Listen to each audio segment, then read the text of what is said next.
Ternyata udah Ya udah nggak apa-apa. Aja. So imut deh lo. Orang ngomong jantan begitu aja so imut. Hai Be. Hai. Lu jadi Ini kamu. siapa? Kalau sama lo kan? Hai. Hai. Siapa nih? Kenalin teman gue. Ah iya, siapa? Namanya Pep. Namanya Pi. Halo Pi. Halo Aku Be. Be. Oke. Pibi lucu banget ya, Enggak, peanut Ju. butter gitu kan. Dan J, ya kan bener-bener J, bener gak sih jauh? Kayak we might be together gitu gak sih? Porridge sandwich gitu. Aduh, gatel banget satu orang ya. Aduh, Namanya juga usaha ya. Jadi mentang-mentang gara-gara masa depannya cerah, gara-gara dokter lu deket-deketin. Emang harus begitu gak sih? Aduh, ya ampun, benar-benar. Khawatir banget dari kayaknya. Khawatir banget nih. Pilih gue soalnya nih tadi kan gue mepet-mepet nih emang karena disuruhnya begitu. Jadi kesini lagi kesini kayak takut banget kena gue gitu kan. Iya, by the way, ini karena dari kemarin kita udah ngomongin masalah jodoh-jodohan juga. Gue bawain satu yang bukan jodoh lo. Oh gitu. Ya kalau memang bukan jodoh gue. Bisa tapi kan FWB. enggak. Nah, FWB masih ada ya kan, one night stand masih bisa ya kan, gitu. Masih banyak pilihan sebenarnya. Yang penting Apa? puas, Anda lemas, nah kan begitu. Ada horor ya. Iya. Suara laki lagi. Oh iya, Ini berasnya tapi panas gitu. Nah, dia. aku hot banget ya. Aduh. Dok. Mohon maaf. Gue yang hot. Oh gitu. Oh, Rasanya makin ngepop nggak? Kan hot bikinnya ya makin ngepop ya. Anak tahun berapa sih? Itu. Tapi untuk lo mengkonfirmasi bahwa itu anak tunggal berarti lo tahu juga kan? Dan tua juga. Itu lo permasalahannya. Tahu nomor gua ya? Kan? tapi kalian seumuran sih sebenarnya. Nggak tahu. Seumuran beneran seumuran. Oh, ya? Sebenarnya seumuran. Jadi harusnya sih nggak cocok ya. Oh, harusnya nggak cocok ya? Harusnya nggak cocok. Harusnya nggak cocok. Luar biasa loh. Tapi tumben banget nih lagi. Ini temen lo bener dokter ya? Dokter beneran nggak? Mau gua litin. STR-nya enggak? Nah, tuh dia tuh. Tahu STR enggak apaan? Nah, Oh, tentu tidak. Tentu tidak dong. Surat tanda registrasi dokter. Oh gitu. Mau gua liatin enggak? Ntar aja ya. Nanti dia kalau misalnya ke orang tuaku. Dia langsung ACC Beb ya kan gitu. Bener soalnya selama kan? ini kan yang dibawa bule-bule gitu, bule-bule yang apa dari ras-ras Bule. tertentu gitu. Oh, oke. Jadinya biasanya ditolak tuh. Jadi sekarang cari produk lokal gitu. Bener. Oke. Nggak ada yang tahu ya. Begini-begini. Aduh. Khawatir banget ya nih. Siapa tahu lokal tapi size interlokal. Internasional ya. Interlokal ND ya. Wartel. Tahu tuh kan? Dibilangin kalau udah jodoh mah. Produser mohon maaf ya. Ini cuman ini aja kok. Kan ini produser Kan gue ini- nggak jadi ngelamar gue. Kok dimah lama gak nih? Tapi by the way ini berhubung memang lo bawa teman yang dokter, gue juga pengen nanya-nanya deh. Tadi gue habis dari rumah temen gue. Tapi lo nggak boleh nanya gimana? Hah? Ya, yang penting ngobrol aja. Getarannya itu. Ada getarannya. Untung kelihatan bergetar ya, kalau nggak kayak diem aja nih gitu. Nggak ada apa-apanya. Apa sih yang nggak kelihatan dari lo? Iya, ya, aduh, ya udahlah ya. Inner beauty lo aja nggak terpancar. Nggak, gitu. tapi masalahnya kalau getarannya dari luar aja belum apa yang terlihat, nggak kebayang kan kalau misalnya kita menikah. Aduh. Apa nggak bergetar tuh? Hah? Kebayang sih. Masa Tadi di briefing bukan ngomongin masalah nikah. Maklum usaha. Gitu, iya. Khawatir kan doi juga. Tahu jodoh. Iya. Iya makanya kan tapi bener-bener. Aku mau nanya juga nih. Jadi gini, pas banget tadi gue di rumah temen gue nih, Jadi temen gue itu kan sempat ngasih tau gue, nggak sih kemarin obrolan-obrolan kita yang bangsa-bangsa ONS, FWB dan lain-lain gitu. Kayak kemarin kita sempat bahas nih, biasa curhat-curhat sama dia juga. Terus ada temen gue yang nanya, jadi kayak dia itu kayak ngerasain, gue nggak tahu sih sebenarnya itu STD atau bukan, atau IMS ya istilahnya, kayak infeksi menular seksual nggak sih? Yep. Gitu. Jadi kan kalau misalnya kita ONS atau FWB itu memang korelasi tinggi banget sama penyakit-penyakit yang mungkin terjadi di diri kita, karena kita nggak tahu lah pasangannya kayak gimana dan lain-lain, bersih apa enggak atau kehidupan seksual mereka kayak gimana sebelumnya. Nah, yang terjadi sama temen gue ini adalah dia tuh ngerasa kayak dia punya mungkin kayak bentol-bentol kayak entah jerawat atau bisul yang kayaknya satu hilang ada lagi dan dia nggak tahu kenapa. Itu sebenarnya ada hubungannya sama IMS nggak sih? Tapi dia aktif. Aktif. Berhubungan seks gitu. always safe apa gimana?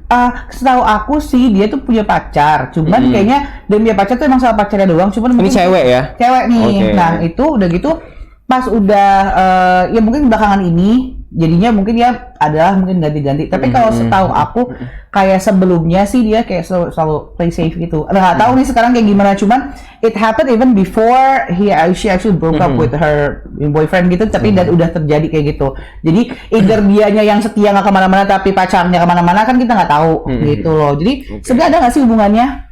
Sebenarnya kalau cuman datanya cuman itu doang ya, bentol-bentol di kulit itu tuh diagnosis bandingnya banyak banget sih sebenarnya. Oh gitu. Kalau untuk keluhan kulit itu kita harus lihat secara objektif. Oke. Harus Jadi datang, iya harus datang, harus si dokternya itu harus ngelihat langsung. Misalnya, "Dok, saya gatal-gatal nih atau ada bentol-bentol merah." Nah, itu harus dilihat langsung sama dokternya yang dimaksud bentol-bentol merahnya itu seperti apa gitu. Karena manifestasi penyakit kulit itu kan banyak banget gitu. Oke. Dan apalagi kalau kita kaitkan sama IMS tadi, infeksi menular seksual, kan ada tuh penyakit namanya sifilis atau raja singa. Nah, itu kan julukannya sebagai the great imitator. Oke. Jadi dia itu adalah penyakit menular seksual yang gejalanya itu mirip banget dengan keluhan-keluhan kulit lainnya gitu. Oh gitu. Jadi untuk menentukannya kita harus memang melakukan anamnesis atau wawancara lebih dalam lagi dan melakukan pemeriksaan darah gitu. Oke, jadi kalau misalnya aku sih cuma dikasih tahu doang, pernah yang kayak emang beneran lihat dengan mata kepala sendiri sih, karena dia nggak tahu, kiranya aku ngerti kayak gitu kan. Jadi bentuk itu kayak bener kayak jerawat atau beso yang memang bernanah gitu dan yang kemudian hari lagi kayak lokasinya di mana? Kayak dia tuh waktu ngasih tahu aku sih dia pernah kayak ada di dada, tapi katanya di paha gitu banyak segala macam. Jadi areanya itu kayak emang area-area yang memang ini kan tertutup dan memang area-area yang ya itulah ya yang buat ya dekat-dekat organ intim dan lain-lain. Jadi dia bingung, dia nanya pernah ngalamin kayak gitu nggak? Dia nggak pernah, kayak saya kemana ya? Soalnya kayak bingung nih, taunya cuma ini ada hubungannya dengan salah satu bakteri yang namanya Staphylococcus gitu, taunya. Tapi kayak harus pemeriksaan lebih lanjut, dia takut gitu loh, karena takut ini dia kenapa-napa segala macam, kan biasanya kayak gitu ya. Gitu Berarti dia udah periksa sebelumnya dan ditemukan ada Staphylococcus. Dia bilangnya gitu, aku nggak ngerti sebenarnya detailnya kayak gimana. Cuman kayak kecurigaannya si dokternya ini sebenarnya Staphylococcus, tapi kan harus cek lagi karena bukan bidangnya mungkin inilah ya, bukan spesialisnya itu. Tapi dia nggak ngelanjutin pemeriksaannya, soalnya dia ketakutan gitu, kayak takut ada apa-apa sama dirinya dia gitu loh. Kalau emang dokternya curiga ke arah Staphylococcus sih berarti itu bukan IMS sih menurut aku. Oh gitu. Karena Staphylococcus itu biasanya targetnya bukan ke sexually transmitted disease itu. Oh gitu. Bukan ke IMS. Memang ada penyakit kulit yang disebabkan oleh Staphylococcus aureus paling banyak itu. Paling banyak karena sebenarnya Staphylococcus aureus itu ada di dalam tubuh kita. Dia komensal istilahnya. Dia ada bakteri yang memang ada untuk menjaga keseimbangan di dalam tubuh kita gitu. Tapi kalau ada semacam peluang dia untuk jadi ganas, nah itu dia bisa menyebabkan infeksi gitu. Kalau kita nggak mengganggu keseimbangan dia di dalam tubuh ini, dan paling banyak Staphylococcus aureus itu memang di kulit. Dan kalau kayak gitu tuh apakah bisa hilang beneran atau memang kayak cuman kayak gini loh, kayak misalnya pilek, batuk itu kan sebenarnya kan memang virus yang ada dalam tubuh atau segala macam hilang, tapi kan kemungkinan tumbuh terjadi lagi karena memang hidup di dalam tubuh kita si bakteri itu. Si Staphylococcus aureus ini. Nah, kalau si aureus apakah dia seperti itu, seperti si batuk pilek dan lain-lain gitu, atau memang bisa hilang, pure hilang, udah nggak akan pernah kena lagi? Jadi kalau misalnya gini, kan diperiksa nih, misalnya dia mau melakukan pemeriksaan lebih lanjut dan ternyata memang positif Staphylococcus aureus. Nah, pastinya dokternya akan ngasih antibiotik dong. Karena antibiotik kan untuk membunuh bakteri ini. Betul. Nah, kalau antibiotiknya udah adekuat, dosisnya tepat, dia akan sembuh. Sembuh dalam artian dia mengontrol si Staphylococcus aureus ini supaya nggak menjadi ganas lagi, tapi dia akan tetap ada karena dia memang habitatnya di kulit kita gitu. Nah, sebenarnya kalau misalnya tadi kita udah ngobrol banyak sih, ada kayak one thing yang menurut gue sih pribadi ya rada missing nih. Jadi kayak kalau misalnya gue sebagai yang nonton nih, gue rada bingung kenapa tiba-tiba ngomong kayak gini. Coba kalau diulang dari awal sendiri nih ya, Dokter P nih, sebenarnya IMS itu apa sih? apa itu IMS, terus jenis-jenisnya tuh Lu kayak konsulen gue dulu nanya definisi IMS itu apa. bener lagi dulu gue kayak gitu, beneran serius dulu gue kayak gitu. Nanti ada full story-nya, nanti kita bakal ngomongin tentang masalah IMS ini, karena mungkin teman-teman juga masih pada bingung nih IMS itu apa. Mungkin ada yang kayak ini ternyata penyakit kulit doang, ternyata bukan IMS dan lain-lainnya. IMS itu apa in general, terus macam-macam yang kayak yang paling paling common gitu di dalam IMS ini, dan yang paling ganas lah intinya, yang paling parahnya itu IMS yang mana gitu. IMS, infeksi menular seksual. Mungkin kalau dari namanya aja tuh pasti udah lah ya, nggak perlu aku jabarin lagi kali definisi secara harfiahnya apa. Infeksi menular seksual berarti infeksi yang disebabkan oleh apakah itu bakteri ataupun disebabkan oleh parasit misalnya. Pokoknya agen-agen yang menyebabkan infeksi atau virus juga gitu. Jadi ini nggak cuma disebabkan oleh bakteri ya, tapi juga virus, parasit juga bisa yang ditularkan melalui hubungan seksual. Tuh, jadi ada kontak seksual. Bisa vaginal, bisa anal, bisa oral. Gitu. Oke. Oral gitu. Kayak jadi ada 3 Udah banyak ya caranya gitu kan. Cara orang berimprovisasi gitu. Gitu ya. Jadi semakin banyak juga manifestasinya jadinya Adventurous gitu. aja gitu kan. Iya. Nah, berarti kalau dari IMS itu infeksi menular seksual itu sebenarnya penyakit infeksi-infeksi yang paling umum dialami di Indonesia atau di dunia. Kira-kira ini apa dan paling bahayanya tuh yang paling umum dan paling sering itu ya, dan itu menurut pengalaman aku juga sebagai dokter di salah satu klinik dulunya. Udah kemana-mana lah ini dokternya. Ya alhamdulillah. Ya jadi yang paling banyak itu adalah GO atau Kenapa Jay? Ayo oke? Kenapa? Ini nih, gonorrea kan paling banyak ya. Iya. Oke, jadi gonorrea ya. Jadi gonorrea. Kemudian sifilis. Oke, sifilis. Oke. Sifilis atau raja singa orang bilang gitu. Yang aku bilang tadi the great imitator. Sifilis. Kemudian yang ketiga ada kondiloma acuminata namanya. Kondilom atau jengger ayam. Yang paling banyak itu tuh misalnya kalau ada di anus, itu paling banyak kalau orang yang melakukan hubungan secara anal seks itu. Nah, itu kan ada kayak kutil. Oke.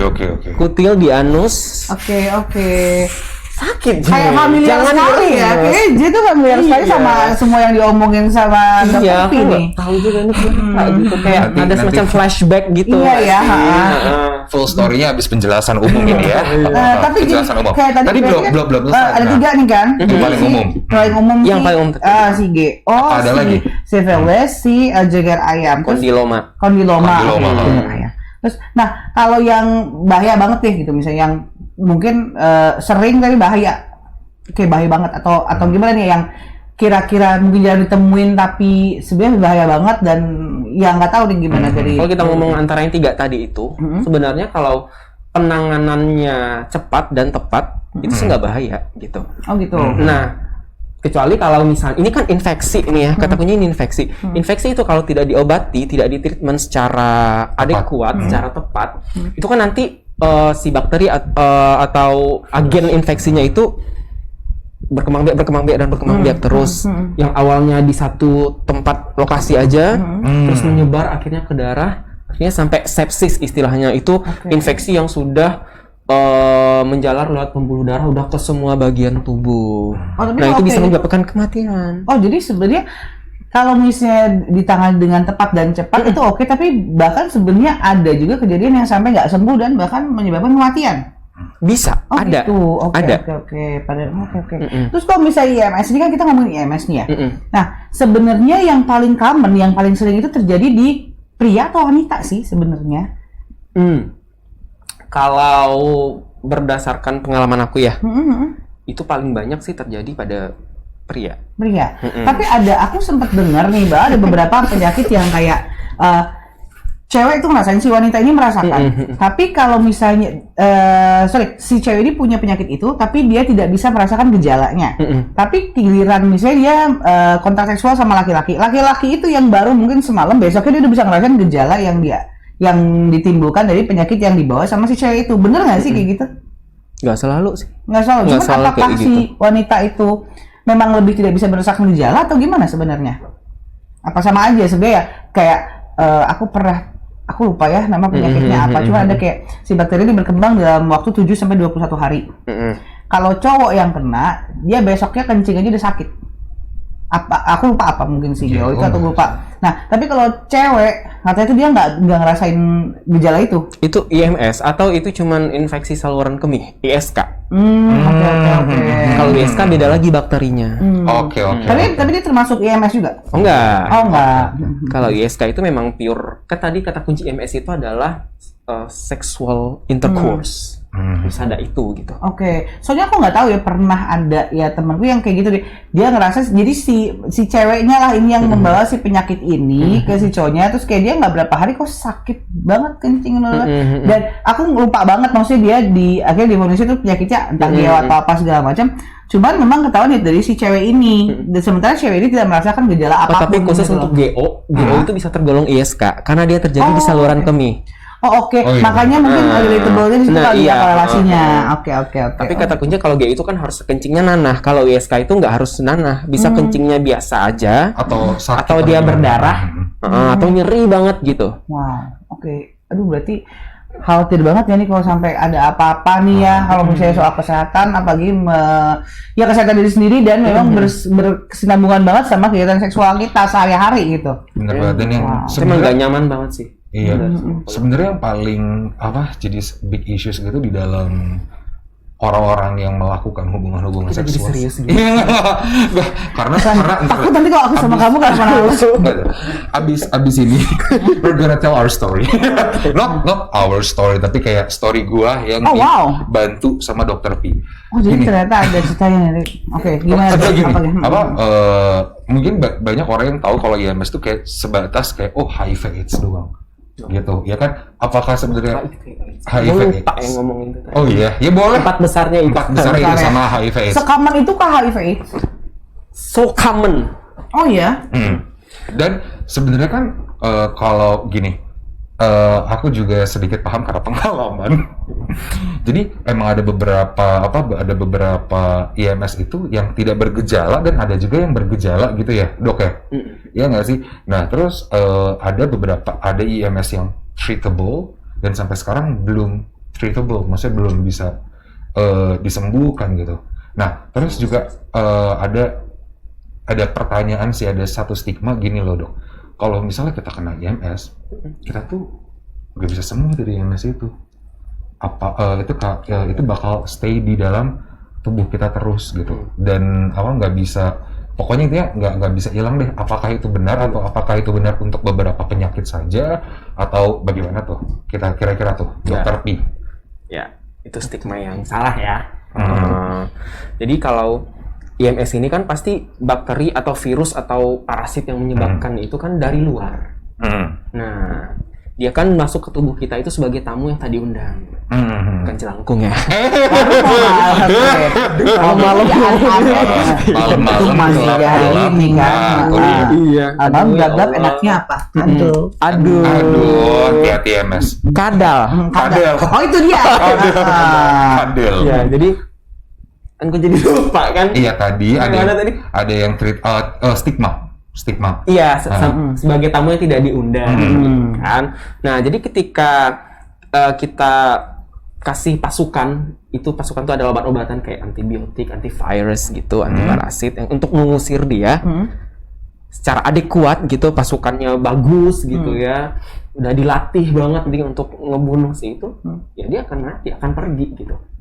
Dia nggak akan stay di dalam tubuh lo gitu. Kecuali kalau lo ngelakuin lagi perilaku berisiko itu sama orang yang sakit itu, ya lo akan kena lagi gitu. Jadi bukan bakterinya itu dorman, terus tiba-tiba dia muncul lagi gitu. Oh jadi bukan modelnya nggak kayak si contoh kayak tadi kita ngomongin Staphylococcus yang memang dia hidup di dalam tubuh kita, cuman kalau di-trigger nanti ganas gitu. Jadi kalau yang si EMS ini dia nggak kayak gitu ya. Memang pada dasarnya dia akan pergi nih. Oh gitu. Dia akan pergi hilang gitu. Sama kayak panu. Panu itu disebabkan oleh jamur namanya Malassezia furfur. Nah itu yang gemes banget. Itu lucu ya, tapi serem. Nggak serem guys sebenarnya. Tapi dia hidup komensal di kulit kita gitu. Nah ketika daya tahan tubuh kita turun atau ketika kita lembab banget itu kan habitat yang disukai sama jamur banget itu. Jadi dia tumbuh berkembang menyebabkan panu-panu itu gitu. Tapi kalau dia nggak akan pergi, kita minum obat jamur, itu dia nggak akan pergi si Malassezia furfur ini. Gitu. Karena memang pada dasarnya dia emang hidup di sini, komensal gitu istilahnya. Oke. Itu yang ngebedain. Itu stigma itu. Terus nah itu tadi yang treatable sama yang tidak treatable. Iya maksudnya beda. Iya. Apa bedanya? Kayak maksud gue contohnya yang treatable apa yang treatable itu apa gitu. Maafin. Jadi itu yang treatable dan non treatable. Iya apa gitu? Iya gitu kan. Iya. Yang termasuk nih ya. Kalau IMS rata-rata treatable ya. Oh iya. Banyaknya treatable. Karena paling banyak itu disebabkan oleh bakteri sama virus bakteri itu contohnya tadi sifilis, terus GO, terus kalau yang kondilom itu human papilloma virus penyebabnya. HPV. Nah, yang untreatable sampai saat ini itu adalah HIV/AIDS sih, yang belum ditemukan obatnya. Obat untuk ngebunuh si virusnya itu tuh belum ada, yang membunuh secara definitif. Jadi kalau golongan antiretroviral yang kita kenal selama ini. Antiretroviral ngerti nggak lo? ARV. Tidak dong. Jadi antiretroviral itu adalah obat untuk ngebunuh si virus, bukan ngebunuh, tapi lebih ke kayak memperlambat pertumbuhannya gitu. Itulah sebabnya misalnya kalau ada orang yang kena HIV/AIDS terus dia sudah ada penanganan lebih dulu, gitu cepat. Dia dikasih obat-obatan, jadi dia nggak kenapa-napa nih, gitu. Maksudnya dia tetap dia bisa akan memperlambat tapi 20-30 tahun lagi dia pasti akan ya, masalahnya gue nggak kena HIV/AIDS juga kalau emang ajal gue jam gitu. Iya. Ini biar lanjutin dulu terus. Jadi dia sekarang dokter ini pelupa soalnya. Jadi dia HIV itu ya bukan Dia antiretroviral. Kenapa namanya retroviral? Karena HIV ini termasuk ke dalam golongan retrovirus gitu.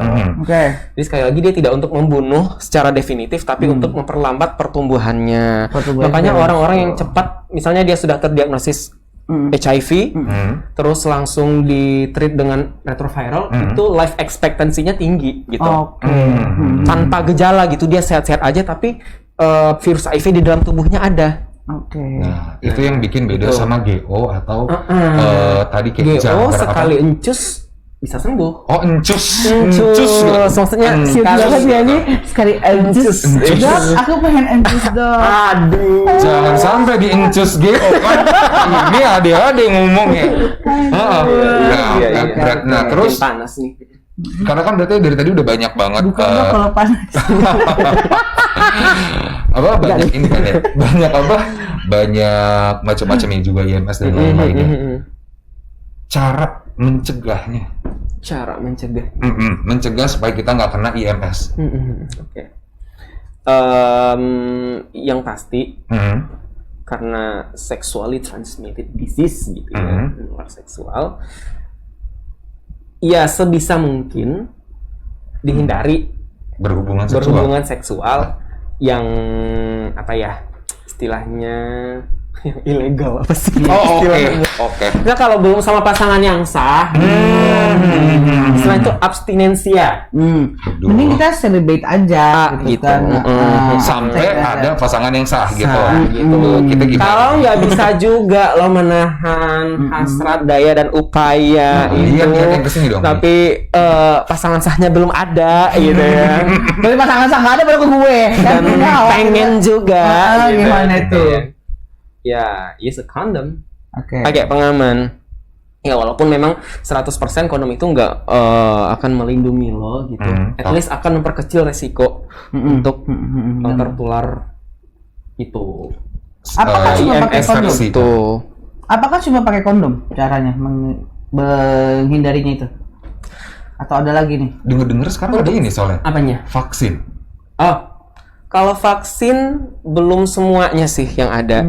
Nah, aku baru baca jurnal beberapa waktu lalu, itu ternyata vaksin HIV itu sudah masuk ke uji klinis tahap 4. Okay. Jadi mungkin tahun depan atau ya paling telat 2 tahun lagi itu sudah mungkin bisa digunakan sebagai pencegah. Kalau vaksin yang selain HIV gitu ada nggak sih untuk IMS? Ada vaksin yang kau bilang tadi apa? Iya itu. HPV. Vaksin untuk HPV. Itu ada. Dan aku juga denger nih dari teman-teman aku yang di luar negeri ya, dia tuh kayak minum gini. Dok ya, dia minum obat itu supaya kalau udah 14 hari dia udah bisa secara bebas melakukan hubungan seksual, jadi dia tidak bisa tertular HIV gitu. Oh, itu yang namanya PrEP. Oh iya, PrEP ya. PrEP. Jadi sebenarnya itu tuh intinya antiretroviral juga sih, sama kayak yang diminum oleh penderita HIV/AIDS. Tapi kan kalau obat itu diminum dia kan punya istilahnya waktu paruh. Jadi dia masih ada tinggal di dalam tubuh kita ngider-ngider gitu. Oke. Nah, jadi ketika dia melakukan itu, si virusnya masuk misalnya, nah jadi dia bisa udah mulai melakukan perlawanan ke virusnya ini. Jadi itu fungsi dari PrEP itu sebenarnya. Jadi intinya itu retroviral juga sama. Kayak Zidofudin kayak gitu. Kalau vaksin boleh nyebut merek nggak sih gue? ya udah, ya ada. Kalau si vaksin HPV ini juga bisa salah satu tindakan preventif kah? Apa gimana? Iya, itu preventif banget bahkan. Kalau PrEP ini dia obat.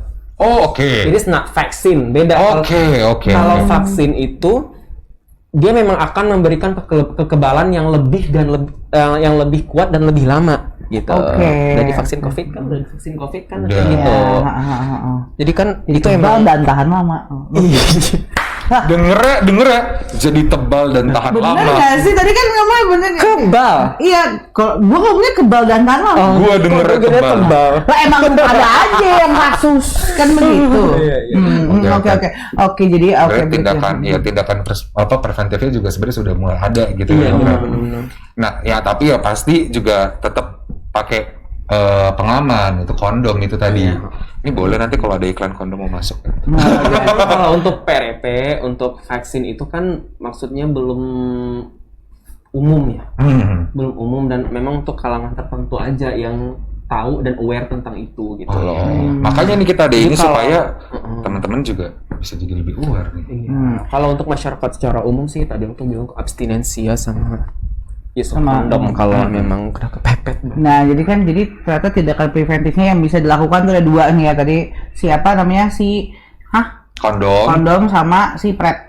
Vaksin sama ada gitu. PrEP. Sama PrEP. Tapi kalau PrEP ini khusus HIV kan ya tadi ya. Iya. Kalau vaksin itu khusus untuk HPV. Dan Nah, ini kan kita ngomongin tindakan-tindakan preventifnya nih. Tapi kan tidak mungkin bahwa ini kalau misalnya temenan udah lama segala macam pasti ada ceritanya nggak sih biasanya tuh? Mungkin pernah nggak nih, ada ceritanya gitu. Tadi pas gua ngomong dia udah kejang-kejang. Ngomongin flashback nih kan kita nggak mungkin semalaman di sini nih. Pasti kan gue sama Baby kan harus pulang juga. Baby ya. Jadi sebelum kita pulang nih, gue pengen tahu dulu nih bocorannya dulu. Mungkin Jack pernah ada cerita apa nggak gitu nih yang mungkin minta tolong sama Dokter P. Ya kan? Ini sebenarnya cuma beda kamar dulu kan apartemen kita sebenarnya. Iya, tapi lo tahu kan kalau pintu gue udah masuk kan kunci. Pasang kosaki di luar ya kan. Jangan lupa pakai kondom. Gue nanti tinggal denger. Kan harus secepat itu ya. Iya, tapi emang sebenarnya pertama kali gue kenal sama Dokter P ini gara-gara Gua selonjoran nggak sih gue? Boleh. Asam urat ya. Gue temenin ya, semburat ya. Benar kan? Upurinnya kan emang udah kristalan semua nih. Oke. Gimana? Jadi sebenarnya pertama kali gue pertama kali gue jadi semakin dekat nih, ya kan sama awalnya kan cuma kenal doang, tapi nggak teman dekat, cuma teman. Nah akhirnya sampai bisa temenan itu karena emang ada kasus tuh dia batuknya keluar. Nah, salah satu botak Pak Haji. batuk kan ibu-ibu bukan bapak. Emang kadang-kadang suka lupa nih. Nah, jadi itu karena gue panik nih. Oke. Gue panik. Ya, di sini udah pada tahu lah ya kalau misal lo masih kaget si B ini seksually aktif, si J juga seksual aktif, lihat episode pertama. Ya, Harus di-subscribe lagi ya. harus di-subscribe. Lu lihat dulu episode 1, 2, 3. Nah, jadi jangan tiba-tiba kaget ya kan kalau kita berdua ini adalah seksual aktif walaupun kita tidak sexually active to each other. Ya, namanya juga kan kita cuma geng-gengan aja ya. Nah, jadi tiba-tiba gue tuh panik karena ada cairan di dalam alat fit apa ya gue bilang ya dalam penis lo. Dalam penis gue ya kan. Apa sih penis itu kayak udah biasa. Ya, Dan penis itu bahasa ini nggak sih bahasa ilmiah kan ya? Ya penis. Iya kan. Penis. Nah jadi di situ ada tuh. Nah terus pas ada itu di dalam cairan di dalam ada cairan. Nah cairan itu juga sebenarnya cairannya rada aneh lah, gue nggak pernah menemukan cairan itu. Betul, keputihan. Enggak gitu konsepnya. Kan gue nanya lah, malu bertanya di jalan nggak sih? Ya kan gue nggak tahu juga kalau keputihan gimana. Iya kan? Gue punya itu. Ya makanya kan gue nanyanya kan kedua. Ya lanjut. Ya kan? Ini kok kayak gini? Ini kayak gini lama nih. Iya lama nih sampai 2 jam nih lama. Nah terus pas udah gitu, gue pergi lah waktu itu ke klinik di mana dokter P ini praktek gitu, praktek kan? Iya praktek. Iya. Nah terus ya udah, akhirnya gue kesana, gue terus, wah ini ternyata lumayan parah kan? Bukan gue nggak parah apa kayak, apa lo bilang waktu itu ya? Ini kayak gonore ini gini gitu. Iya. Dari gonore. Oh dari kalau pas dilihat. Kalau ada pasien dengan keluhan kencing warna putih gitu, udah langsung udah pasti. Tanya aja kapan lo terakhir gitu. Dan emang benar tuh kayak semalam itu. Oh jadi secepat itu langsung ketahuannya? Secepat itu. Iya, si gonore ini. Dan emang malam itu salah satu kebodohan gue yang hakiki, gue emang gak pakai pengaman waktu itu. Karena biasa gue pakai. Nah, terus beneran tau gue biasa pakai. Nah terus ya udah akhirnya gue dulu lah ya. Iya, image. Nah terus udah kayak gitu akhirnya gue inilah tapi dibilang waktu itu di klinik lu juga nggak ada obatnya kan, lu bilang lagi kosong obatnya lagi kosong. Nah, tapi gue cuma dikasih resepnya doang. Gue cari lah tuh resep, gue cari sana sini. Kita di Jakarta kan, bukan di Harvard ya gitu ya? Jakarta kan ya? Masih di Jakarta. Oh masih di Jakarta. Akhirnya gue ke salah satu nemu lah apotek yang jual, gue beli, gue balik lagi ke kliniknya dia. Nah gue rada heran tuh soalnya bubuk bentuknya. Gue nggak ngerti ini puyer atau apa ya kan? Serius, gue nggak ngerti ini puyer atau apa. Dimasukin, gue nggak ngerti apa sih, Aquafina ya, apa sih? Aquades. Oh iya, pokoknya kayak air. Itu ya yang My Crazy Rich Asian. Kadang-kadang emang nih bener-bener kan, mana gua ngomong lagi kan. Coba deh kan, berdua lihat tuh. Kasus emang. Aquafina nggak kuat. Oke, lanjut. Udah, terus pas udah kayak gitu ya udah akhirnya pas dimasukin kayak jarum gitu kan ya, masukin air dikocok ya kan. Iya. Kok tawa tadi? Dikocok. Iya.